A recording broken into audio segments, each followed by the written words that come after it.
for tuning in. Today is Best Served Podcast 315. We're unlocking a brand, sales strategy. Part 1, Tell Your Best Story, Episode 1. This is going to be a 3-parter for everybody with Jay Christensen of Tin Sheets is going to be joining us in just a moment. We're going to be talking about the 86-86-86 challenge. It's just a cliffhanger. I'm not going to tell you any more about it because what we're really going to focus on is this sales strategy process that Jay is going to take us through. We're going to break this down into 3 parts. We're going to talk first about how you really think about your audience and the tools that you're utilizing. We're going to think about the highlights, what you're really trying to highlight through this process. And we are going to talk about kind of the proof, the backup, what you need to put on paper or onto your website that really indicates that you're bringing the value that you say you are. And at least I think so. Jay's going to walk us through this process. So I'm probably going to fumble around that. I'm going to be really taking Jay's input and advice through all of this process. And I'm babbling now. I just want to bring Jay in. But Jay Christensen, Tin Sheets. I love this. Cultivate, create, captivate. Very cool. I am huge on alliteration, so I appreciate that for sure. Team makes fun of me sometimes about it, but it's it's catchy, right? Exactly. Plus, it says something important. That's the process that we apply everywhere. It says something important. I appreciate that. All right, I'm excited about this, Jay, because it's funny because I do so much strategy myself. I get paid to do strategy. It's very interesting. It's kind of like if you represent yourself, you have an idiot for a lawyer. I feel that a lot because so often we're so close to our projects and it's very hard for us to see them for what they are. And I struggle with that a lot. I'm so visionary. I'm so idealistic about the things that we're doing that sometimes when it's time to get into the dirt and like sell something, I get very, again, like philosophical about it and I struggle with that. So I really appreciate this. And as much as I wanted to like show that I was prepared and all this, I decided I was going to like put myself in your hands and you guide me. And if it means I'm all over the place, like good, because that's what happens to us when we run our own business. When you're an entrepreneur, you're so close to it. Sometimes you squeeze it too tightly. And I see that play out a lot with our clients. And so I appreciate you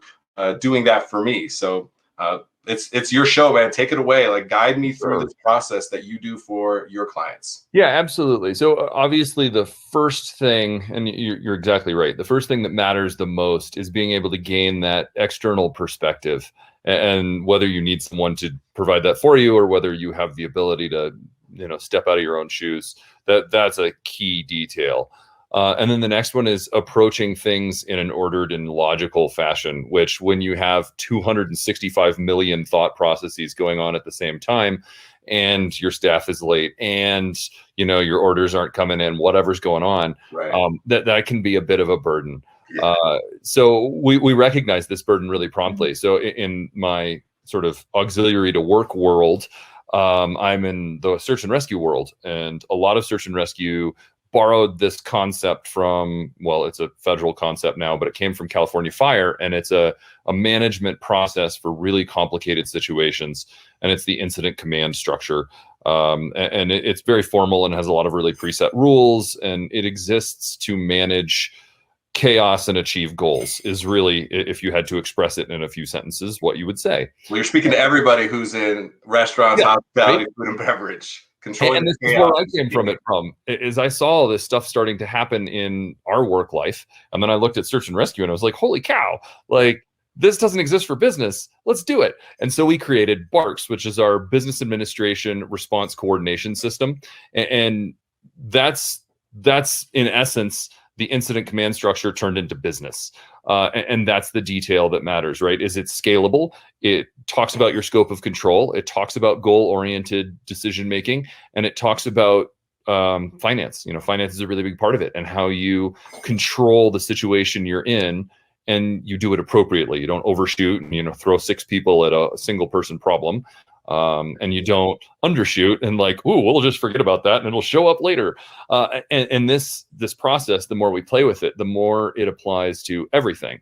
So when you first talked to me about the 86 challenge, you really started trying to go down the path of a pitch deck. And being the Barks person, tried to extract a goal. And the goal really is to sell 86, 86, 86. And so that automatically changes my approach to tools. So we're on the cultivate your tools and audience, right? And my first question to try and decide this goal is, who are you talking to? Like, what's the point, right? Who are you trying to sell this to? And once we figure out who you're trying to sell it to, the tool speaks to that, not the other way around, right? The classic joke, if all you have is a hammer, everything looks like a nail. Same sort of argument. If you build a pitch deck, everybody looks like a Silicon Valley, capital investment firm, or what do they call those groups? I can never remember. Venture capitalist. VCs. Yeah. Yeah, I hear you there, and it's for sure a struggle. So, and I'm going to go down this rabbit hole. I know the answer you want me to give, and I'm going to give you a partial answer because I want to serve the 11 million people and future generations of people who commit themselves to feeding their community, right? And so it's the line cook in Kansas City and all that. Yet I recognize that in the 86, 86, 86 challenge, what we're trying to do is create a space where they can share their voice, specifically articles. And we've started this process where anybody and everybody who's had an experience in our industry has a place where they can share their voice, their experience, that they don't have to be one of the anointed few to be a part of what we're trying to create. And so it's really led to some amazing stories and unlocking so much worth and potential that we've been told we're just a bunch of pirates on the pirate ship, and there's strength and we galvanize around that. Yet also we're always diminishing our own worth. So that's who I want to be of service to. Now, who the audience that I'm selling to is, I need all of the companies and businesses who feed into the hospitality and food and beverage industry, who have a vested interest in the success of those individuals. Those are the people that I need to write checks to be able to pay for these articles to actually get written. So our audience is anybody who's a tech provider, a service provider, a product provider for the restaurant industry, and potentially some restaurant groups that have the gravitas, have the brand, and have the equity to be able to also sponsor and fund this. So that's who the audience is, and they need to feed into each other. Is going to be really important. Got it. So like no one at all. Totally understood. Exactly. Yeah, super simple. Far too many people. Now, Jay, maybe to niche this down a little bit, I'm looking for the businesses that actually give a shit about these people. And I ask one or two questions of companies that reach out to me all the time wanting to throw some sponsorship dollars at us. And I ask them a couple questions because they all pitch me that we're here for the success of the people. And you ask them 2 or 3 questions, and that's just a sales pitch. There's nothing about their business that actually feeds into the success of those individuals. They are transactional in the relationship that they build. So I am really looking for the specific businesses, like if you're watching this, underwritten by 7 Shifts, a company who is creating human solutions and using technology as the vehicle, not a technology company that's force feeding a beautiful solution to a bunch of pirates on the pirate ship and wondering why we don't get the results we're looking for. So to your point, we're trying to find those type of companies. And I do think that niches us down pretty significantly because we're looking for people that invest in people. Yeah, no, that makes perfect sense. And I think identifying that audience is really a key one. I think the tool identification path is going to be somewhat bifurcated, right? Like in some regards, you're trying to sell to the line cook, and you're trying to sell to the restaurant owner that, could sponsor this sort of thing and highlight their, I guess the word social justice isn't really appropriate because really it's like decent humanism, but where I'm going, right? Like you're the restaurateur who's really into supporting their staff and trying to support their staff. And that is a different tier than, like you said, the people like 7 Shifts, who are really trying to focus on their customer base. And so I think you might benefit from doing some customer experience journey mapping to help you delineate some tools. And that in itself is a tool that'll help you figure this out, is, figure out the awareness phase. I don't know your customer experience journey mapping fluency, but yeah, break that down for us quick. Give us the 41-second tour of that. Yeah, I know. It's super easy, really, in the beginning. It's an awareness phase. It's where your customer life with you goes, their full life cycle with you as a brand or as a business. And in some regards, your client is the people who are going to work into the 86, 86, 86, but in another regard, it's your business to business sponsorship people. And so in that business to business world, I think you would delineate them as a customer, and you have the awareness phase. So how did they learn about you? And then your responsibility of that map is to answer that question. They learn about you online. Great. So what is your responsibility as a business? Your responsibility is to have a great website. They learn about you through pitches. Your responsibility is to have a great pitch. They learn about you through, however many other mechanisms for awareness of you comes about that needs to be there. The next phase typically is research that a customer enters into. And in the research phase, you need to be sure to provide the backstop for their learning about you before they go to any further. And that's, recommendations from other companies that they know, that's social media presence, that's, your demonstrated ROI in other environments. It can be all sorts of different things. And that's your responsibility as a company. And then the purchase phase, in your case, it would be sponsorship phase. The sponsorship phase, is it easy to collect money? Is it obvious that it's going to the right place? Do they get an invoice? Do they have 30 days? Like all of the tactical elements of that detail. And then after that, it's the ROI elements. Are you providing what you said you'd provide? Because what they're looking for, are they going to see the 15 mentions in 10 minutes or whatever the detail there is? And then in the last step of that, it's their sort of recycle, right? Their retention and return value. They want to come back if it was successful. So that was a step earlier, but are you going to reach out and talk to them about returning? Are you going to reach out and talk to them about how their relationship with you is the same? Is it changing? Are you going to reach out to them as a customer? And so that customer experience journey map is, top to bottom, right? It works all the way from dealing with a business to consumer all the way up to business relationship stuff. And so it's really sort of diving into the nuts and bolts of the relationship. When you're talking about picking your tools, you need to first identify the audience. And so that is a tool that is recursive in that it helps you re-identify who the right people are to talk to. And in this sponsorship pathway, you may identify 3 or 4 different customer cohorts that make sense for you to talk to. Yeah. And you don't want to talk to them the same way either, right? Like a pitch deck doesn't work for a line cook. Like that's a terrible decision. That's a stupid path. Completely but it works beautifully agree. to a boardroom. We actually maybe, and I don't know if this is true, we quote unquote spend too much time thinking about the individual that we're reaching out to. So like Sophie on our team spent hours of research on somebody that we recently engaged with who was connected with us, which is how it happens a lot.